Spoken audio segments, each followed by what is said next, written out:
नमस्कार दोस्तों, स्वागत है आपका हमारे चैनल वीपी टीचर पॉइंट पर। क्या आपको भी क्रिया और क्रिया के भेद सकर्मक और अकर्मक क्रिया को पहचानने में कन्फ्यूजन होता है? क्या आप भी भूल जाते हैं कि कहाँ कर्म है और कहाँ नहीं? तो आज के इस वीडियो में हम बहुत ही आसान तरीके से और मज़ेदार उदाहरणों के साथ क्रिया के इन भेदों को आसानी से समझेंगे। इस वीडियो को पूरा देखने के बाद आप पलक झपकते ही बता देंगे कि क्रिया सकर्मक है या अकर्मक। तो चलिए बिना किसी देरी के शुरू करते हैं। चलिए क्रिया पहले देखेंगे। क्रिया की परिभाषा कि जो शब्द किसी कार्य के होने या करने अथवा किसी घटना के घटने, किसी व्यक्ति या वस्तु की स्थिति आदि का बोध कराते हैं वे क्रिया कहलाते हैं। उदाहरण से समझेंगे कि काजल पत्र पढ़ती है, तो काजल आपकी क्या है? कर्ता है, और आपका पत्र क्या है? कर्म है, और पढ़ती है क्या है? आपकी क्रिया है। मोनिका गीत गाती है, तो गाती क्या है? आपकी क्रिया है। रजत खेलता है, आपकी क्या है? खेलता क्रिया है। ताशा ने बाजार से साड़ियाँ खरीदी, तो खरीदी आपकी क्या हो गई? क्रिया हो गई। ऊपर दिए गए वाक्यों में क्रमशः पढ़ती है, गाती है, खेलता है, खरीदी आपके क्या है? ये सभी क्रिया शब्द हैं। इनमें से किसी न किसी काम का होना प्रकट हो रहा है, व्याकरण में इन्हें क्रिया कहते हैं।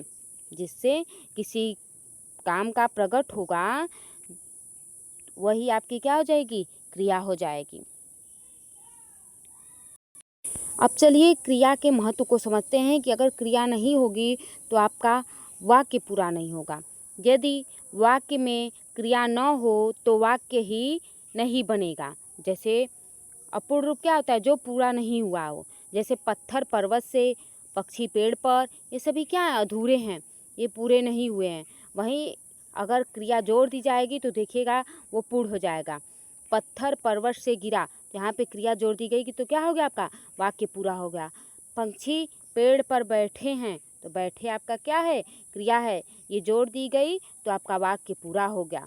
तो इन वाक्यों में जो हम कहना चाहते हैं क्रिया के न होने से वह बात स्पष्ट नहीं है। यहाँ पे क्या है? वह बात स्पष्ट नहीं हो रही कि क्या हो रहा है। लेकिन जब हम गिरा और बैठे क्रियाओं को लिखते हैं तो वाक्य पूरा हो जाता है और अर्थ स्पष्ट हो जाता है। अब वाक्य के अनिवार्य अंग देखेंगे कि किसी वाक्य को पूरा करने के लिए दो बातों, कर्ता और क्रिया का होना बहुत आवश्यक है। व्याकरण में इसे कहते हैं कर्ता, क्रिया, उद्देश्य और विधेय। कर्ता को क्या कहेंगे? उद्देश्य, और क्रिया को क्या कहेंगे? विधेय। चलिए उदाहरण से समझेंगे कि तारिका गाती है, तो गाती आपकी क्या हो गई? क्रिया हो गई। तारिका क्या है? कर्ता है। तो इस वाक्य में तारिका करता है, उसे उद्देश्य कहेंगे, और गाती है क्रिया है, इसे हम क्या कहेंगे? विधेय कहेंगे। चलिए अब क्रिया के भेद को देखेंगे कि क्रिया के कितने भेद होते हैं। तो कर्म के आधार पर क्रिया के मुख्य रूप से दो भेद होते हैं, सकर्मक क्रिया और अकर्मक क्रिया। सकर्मक क्रिया और कर्मक क्रिया। आप टेट की तैयारी कर रहे हो, सीटेट की तैयारी कर रहे हो, टीजीटी में हो, पीजीटी में हो, नेट में हो, 9 में आप पढ़ते हो, 10 में पढ़ते हो, 11 में हो, चाहे 12 में हो, कहीं पे भी पढ़ते हो, किसी भी एग्ज़ाम की तैयारी करते हो, अगर हिंदी व्याकरण है तो आपका ये सकर्मक क्रिया और कर्मक क्रिया ज़रूर पूछी जाती है। तो हम ध्यान से समझेंगे बड़े आसान शब्दों में। चलिए सकर्मक क्रिया को देख लेते हैं। इसकी परिभाषा देखेंगे कि जिन क्रियाओं में कर्म की अपेक्षा होती है अथवा कर्म पाया जाता है वे सकर्मक क्रिया कहलाती हैं। कर्म वो होता है जिसके द्वारा कर्ता क्रिया संपन्न करता है। देखिए यहाँ दया फल काट रहा है, श्रेया जूस पी रही है, तो काट रहा है, पी रही है, क्या सभी? ये सभी आपके कर्म हैं। माफ़ करिएगा, काट रहा है, पी रही है, ये आपकी क्या है?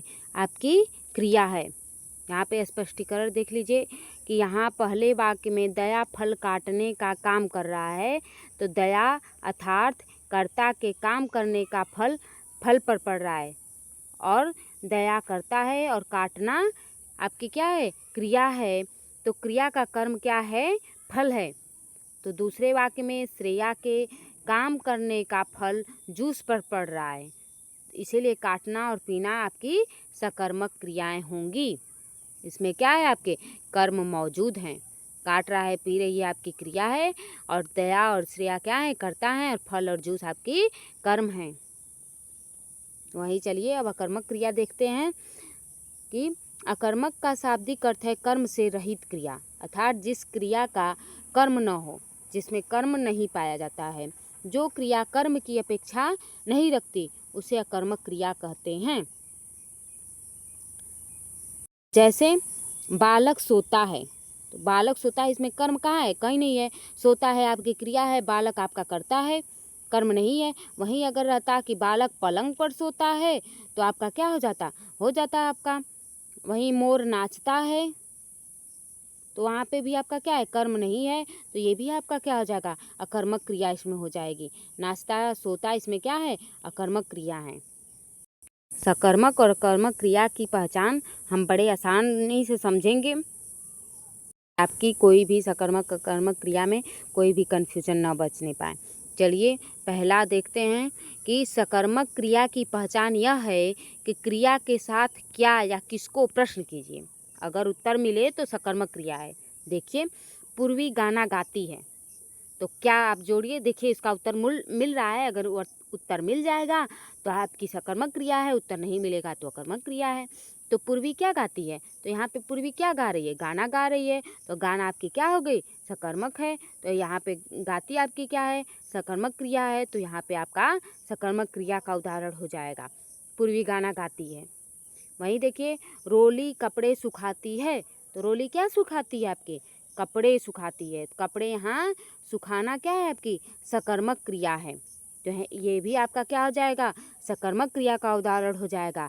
तो सकर्मक क्रिया और कर्मक क्रिया का बड़े अच्छा पहचान करने का तरीका है कि आप जो भी उदाहरण दिया है उसमें क्या या किसको जोड़ दीजिए। अगर उत्तर मिल रहा है तो आपकी सकर्मक क्रिया हो जाएगी, उत्तर नहीं मिल रहा है तो आपकी अकर्मक क्रिया हो जाएगी। अब देखिए अकर्मक की, अकर्मक में यह बात नहीं होती। अकर्मक क्रिया में किसको या क्या का प्रश्न ही नहीं उठता, उत्तर नहीं मिलता।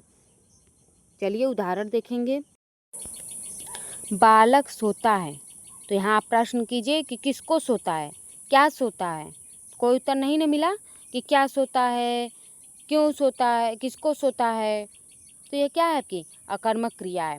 मोर नाचता है, तो किसको नाचता है, कोई उत्तर नहीं मिला ना, तो यह नाचना आपकी क्या हो जाएगी, अकर्मक क्रिया हो जाएगी।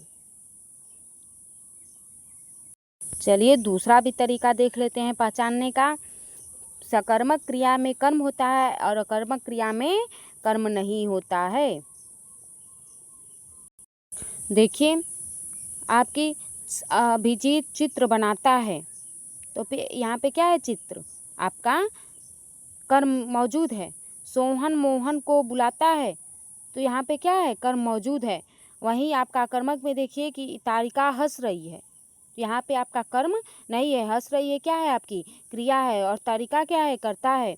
विवेक भाग रहा है, तो भाग रहा है आपकी क्या है, क्रिया है, और विवेक क्या है, करता है, यहाँ पे कर्म नहीं है। तो इसीलिए आपके ये दोनों उदाहरण आपके अकर्मक के हो जाएंगे, और इसमें कर्म मौजूद है, तो इसीलिए आपके ये दोनों उदाहरण सकर्मक के हो जाएंगे। तो दोस्तों यह था सकर्मक और कर्मक क्रिया का पूरा गणित। आप उम्मीद करते हैं अब आपको इनके बीच का फ़र्क बिल्कुल साफ़ हो गया होगा, आपका कन्फ्यूजन कोई नहीं बचा होगा। अगर आपको यह जानकारी अच्छी लगी हो तो इस वीडियो को लाइक करें, अपने दोस्तों के साथ शेयर करना न भूलें। हिंदी व्याकरण के ऐसे ही और टॉपिक को आसान भाषा में समझने के लिए हमारे चैनल को सब्सक्राइब ज़रूर करें। ऐसे ही हमने संज्ञा के बारे में, सर्वनाम के बारे में, विशेषण के बारे में बहुत ही आसान शब्दों में समझाया है, आप जाकर देख सकते हैं। अगर आपको कोई भी टॉपिक नहीं समझ में आया है तो आप कमेंट बॉक्स में ज़रूर बताएं। तो चलिए मिलते हैं अगली वीडियो में, तब तक के लिए पढ़ते रहिए, आगे बढ़ते रहिए। धन्यवाद।